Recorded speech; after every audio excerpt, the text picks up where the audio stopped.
اللہ کا ایک بندہ تھا، وہ بازار سے گزر رہا تھا، بلکہ اس کی رحمتیں بہانے ڈھونڈتی ہیں۔ ذرا دیکھیے منظر۔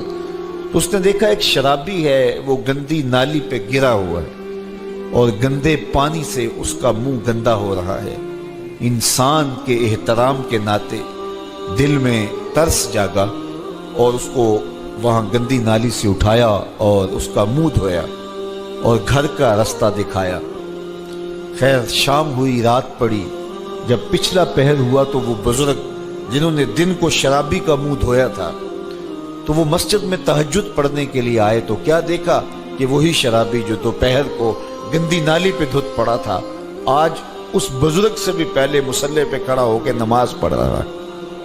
تو بڑی حیرت ہوئی کہ یہ تو وہ دن والا شرابی ہے اور میں نے آج اس کا منہ دھویا تھا، نشے میں دھت پڑا تھا۔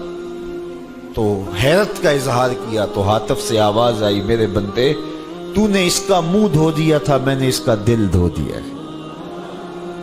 تو جب بندہ اللہ کے حضور توبہ کرتا ہے، اس کے حضور معافی مانگتا ہے تو پھر وہ کتنا عطا کرتا ہے، اور بندے کے گناہوں کو معاف ہی نہیں کرتا بلکہ اس کے گناہوں کو نیکیوں میں بدل کے رکھ دیتا ہے۔ یہ بندے پر اللہ کی کرم نوازیوں کے برستے رنگ ہیں۔ التائب من الذنب کمن لا ذنب لہ، گناہ سے توبہ کرنے والا ایسا ہوتا ہے جیسے اس نے گناہ کیا ہوا ہی نہیں۔ حدیث پاک میں آتا ہے کہ قیامت کے دن ایک شخص اپنا نامہ اعمال کھولے گا اور اسے فرمایا جائے گا کہ اپنے نامہ اعمال کو پڑھو، تو وہ نامہ اعمال پڑھنا شروع کرے گا۔ اب اس نے بڑے بڑے جرم کیے ہوں گے اور چھوٹے چھوٹے گناہ بھی کیے ہوں گے۔ اب اللہ سے حیا کرتے ہوئے، شرم کرتے ہوئے جو بڑے گناہ ہیں ان کو چھوڑتا جائے گا، صرف نظر کرتا جائے گا اور چھوٹے چھوٹے گناہ پڑھتا جائے گا۔ جب وہ سارا نامہ اعمال پڑھ چکے گا تو آواز آئے گی، بندے جا، میں تیرے سارے گناہوں کو بدل کے نیکیوں میں تبدیل کر دیا۔ تو وہ کہے گا، اے اللہ ابھی تو میرے بڑے بڑے گناہ رہتے تھے جو میں نے ابھی پڑھے ہی نہیں۔ تو جب یہ بات اللہ کے محبوب نے ارشاد فرمائی تو حضور اتنا مسکرائے کہ صحابہ کو حضور کی داڑھیں نظر آنے لگی۔ پہلے وہ کہہ رہا ہے کہ چھوٹے چھوٹے گناہ پڑھتا ہے اور بڑے چھوڑتا چلا جاتا ہے، اور جب یہ اسے پتا چلا کہ ان گناہوں کو بدل کے نیکیوں میں تبدیل کر دیا جائے گا تو وہ کہتا ہے ابھی تو بڑے بڑے گناہ میرے رہتے تھے۔ تو اللہ کی یہ کرم نوازیوں کے رنگ ہے کہ وہ گناہوں کو بدل کے نیکیوں میں تبدیل کر دیتا ہے، اور بندہ جتنا بڑا گناہ گار تھا جب سچے دل سے اس کے حضور توبہ کرنے کے لیے حاضر ہوتا ہے تو پھر اتنا ہی بڑا نیکوکار بن جاتا ہے۔ سیدنا عمر فاروق رضی اللہ تعالی عنہ کا زمانہ تھا اور آپ جانتے ہیں وہ ہاتھ میں درہ رکھتے تھے اور گلیوں میں گشت کیا کرتے تھے رات کو۔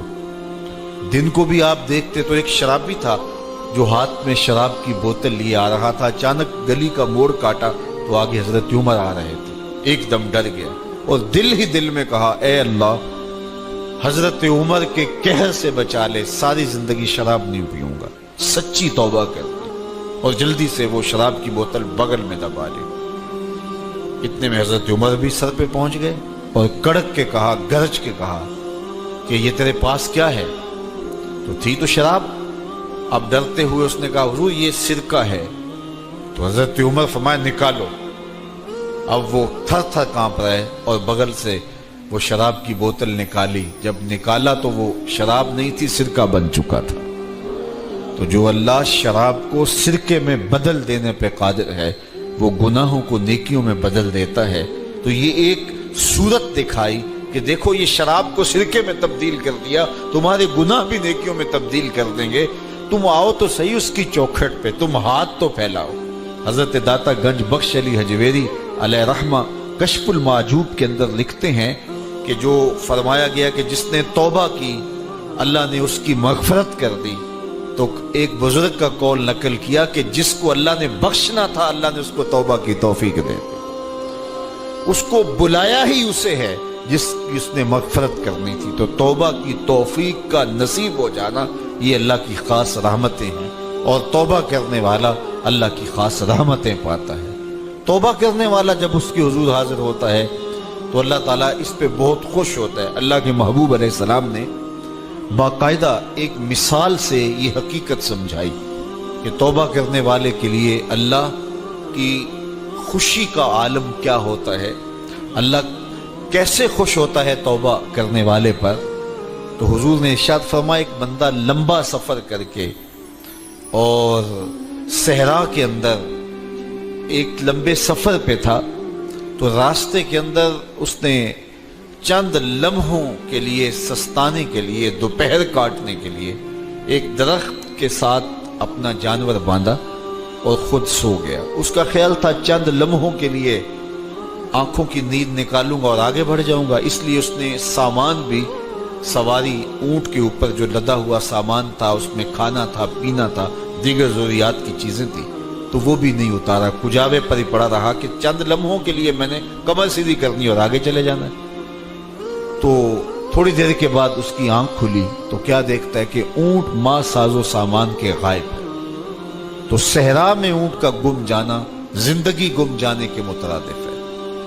تا حد نظر نہ کوئی آبادی، نہ کوئی انسانی وجود، تو پھر زندگی نہیں موت کے منہ میں اپنے آپ کو دھکیل لینا ہے جنگل میں، اگر آپ کے پاس کچھ باقی نہیں بچتا ہے۔ تو اس نے دیکھا کہ سواری غائب ہے، سواری غائب ہے تو اس کے اوپر جو سامان تھا وہ بھی غائب ہے، تو وہ دائیں بائیں بھاگا دوڑا اس خیال سے کہ میں جو ہے وہ اپنی سواری کو تلاش کر لوں، لیکن سواری نہیں مل پائی۔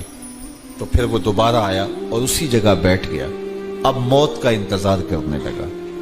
چونکہ صحرا میں سواری گم گئی اور میلوں تک انسانی آبادی ہی نہیں ہے، تو وہی پیاس سے ہلکان ہوا، بے چین ہوا، وہاں درخت کے ساتھ ٹیک لگا کے موت کا منتظر ہو کے بیٹھ جاتا ہے، اور یوں بیٹھے بیٹھے اس کی آنکھ لگ جاتی ہے۔ اچانک اس کی آنکھ کھلتی ہے تو کیا دیکھتا ہے کہ اونٹ ماں ساز و سامان کے پاس کھڑا ہے۔